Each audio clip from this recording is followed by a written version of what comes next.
तो पुरुष प्रकृति से भिन्न है या जड़ पदार्थों से भिन्न है, ये प्रतिज्ञा हो गई। अब तत्र हेतवः प्रदीयन्ते, अब हेतु बताए जाएंगे कि क्यों अलग है। आपने प्रतिज्ञा कर ली, कुछ कारण भी तो बताओ, कैसे समझें कि पुरुष प्रकृति से भिन्न है। बताएंगे हेतु। पहला हेतु सूत्र 140, संहत परार्थत्वात्। ये तो पुरानी सूत्र है, आपका परिचित है। शरीर आदयः संहताः सन्ति, शरीर आदि ये सारे संघात हैं, अनेक अवयवों का समूह है, समुदाय है, तो ये संघात हो गया। संहताश्च न स्वार्थाय भवन्ति, जितने भी संघात होते हैं वो अपने लाभ के लिए नहीं होते, उनका प्रयोग वो स्वयं नहीं करते, कोई दूसरा ही करता है। तेषाम जड़त्वात्, क्योंकि सारे संघात जड़ होते हैं। अब इस देख लो, जड़ संघात में प्रकृति भी आ रही है, वो भी संघात है, उसमें भी 3 है अवयव, सत्व रज तम। वो 3 अवयवों का संघात है, अवयवी नहीं। महतत्व अवयवी है और वो 3 का संघात है प्रकृति। तो तेषाम जड़त्वात्, इन सब संघातों के जड़ होने से शय्या आदिवत, किंतु परार्था एव, शय्या आदि के समान बिस्तर, खाट बिस्तर, खाट बिस्तर संघात है, अनेक अवयवों का समुदाय है और वो दूसरे के लिए है, कोई दूसरा ही आके सोएगा। खाट पे खटिया स्वयं तो नहीं सोती, बिस्तर स्वयं बिस्तर पे नहीं सोता, उसका लाभ कोई और ही लेता है। तो प्रकृति संघात है, इसका लाभ कोई और लेगा। वो और कौन है? पुरुष है, वो लेगा लाभ, वो संघात नहीं है।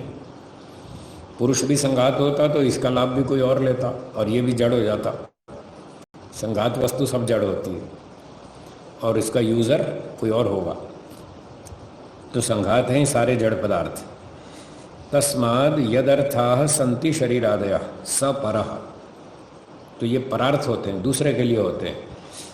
तो ये शरीर आदि जितने भी पदार्थ हैं, संघात रूप पदार्थ, ये जिसके लिए हैं वो पर है, वो दूसरा है।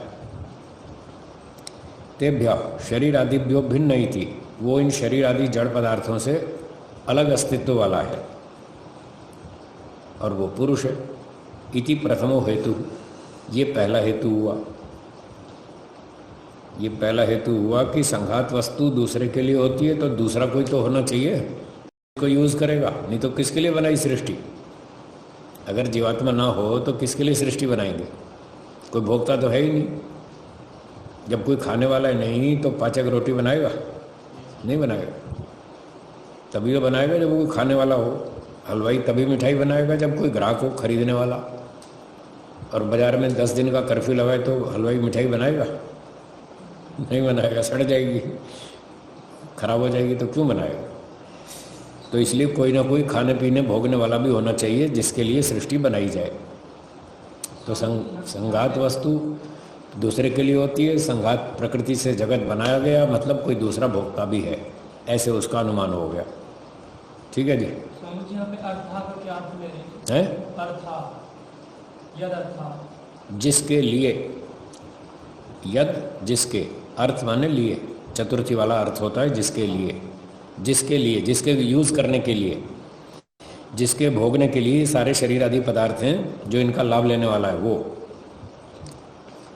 यद अर्थाः शरीरादयः पदार्थाः सन्ति, यद अर्थाः सन्ति स कः, स परः, स परः कः, पुरुषः, जीवात्मा, वो जीवात्मा है जिसके लिए शरीर आदि पदार्थ हैं। ठीक है जी। इसमें पुरुष से जीवात्मा हाँ, वैसे तो ऊपर पुमान से तो एक बार तो दोनों का अर्थ ले लिया कि दोनों पुरुष प्रकृति आदि शरीर आदि से भिन्न है। ठीक है। अब ये हेतु दिया संगत परार्थत्वात्, यहाँ व्याख्या में तो जीव की व्याख्या की।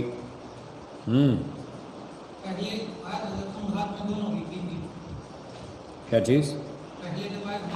हाँ, दोनों की ना। हाँ, तो 39वें सूत्र में भी भाष्यकार ने दोनों को लिया है और अब 40 में जीवात्मा को लिया, 41 में भी जीवात्मा है, 42 में भी जीवात्मा है। पर यहाँ ये 40, 41, 42 ये तीनों दोनों पर लागू होंगे। जीव और ईश्वर दोनों पे लागू होते हैं। ठीक है, आगे फिर केवल जीवात्मा पे लागू होगा। तो जैसे 140वां सूत्र है, भाष्यकार ने तो यहाँ केवल जीवात्मा तक की व्याख्या की है, ईश्वर की भी कर सकते हैं या साथ में जोड़ सकते हैं। संगत परार्थत्वात्, संघात वस्तु दूसरे के लिए होती है, तो दूसरे हैं दो, जीव और ईश्वर। जीवात्मा संघात का भोक्ता है और परमात्मा संघात का यूजर है, प्रयोक्ता है। क्योंकि संघात अपना प्रयोग स्वयं तो कर नहीं सकता, ठीक है ना। लकड़ी खुद तो वो कुर्सी बन नहीं सकती, कोई दूसरा ही बनाएगा उसको। कारपेंटर प्रयोक्ता है और जो खरीदार है, ग्राहक, वो भोक्ता है। वो कुर्सी खरीद के ले जाएगा, अपना बैठेगा, उसका लाभ लेगा, वो उसका भोक्ता है। तो भोक्ता भी और प्रयोक्ता भी दो चेतन हो गए पुरुष। ईश्वर सृष्टि का प्रयोग, प्रकृति का प्रयोक्ता है और जीवात्मा सृष्टि का भोक्ता है, इस तरह से। तो इसमें दोनों ले लेते हैं संगत परार्थत्वात्। लिखिए सूत्रार्थ। संघात वस्तु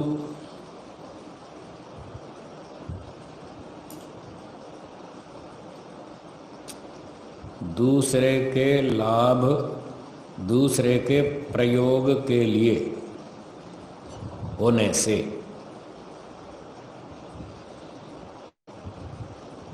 दूसरे के प्रयोग के लिए होने से।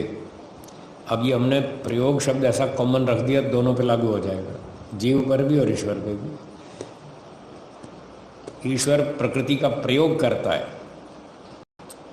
सृष्टि बनाने के लिए वो इसका प्रयोग करता है उपादान कारण के रूप में, और जीवात्मा सृष्टि का प्रयोग करता है भोक्ता के रूप में, वो इसको भोग लेता है, इस तरह से यूज करता है इसको। दोनों ही प्रयोगता है, ठीक है जी। तो संघत परार्थत्वात्, संघात दूसरे के प्रयोग के लिए होने से पुरुष का अनुमान होता है, पुरुष की सत्ता सिद्ध होती है, या पुरुष की सिद्धि होती है। इस तरह से क्या सिद्धि होती है कि वो जड़ पदार्थों से भिन्न है, ये सिद्धि होती है।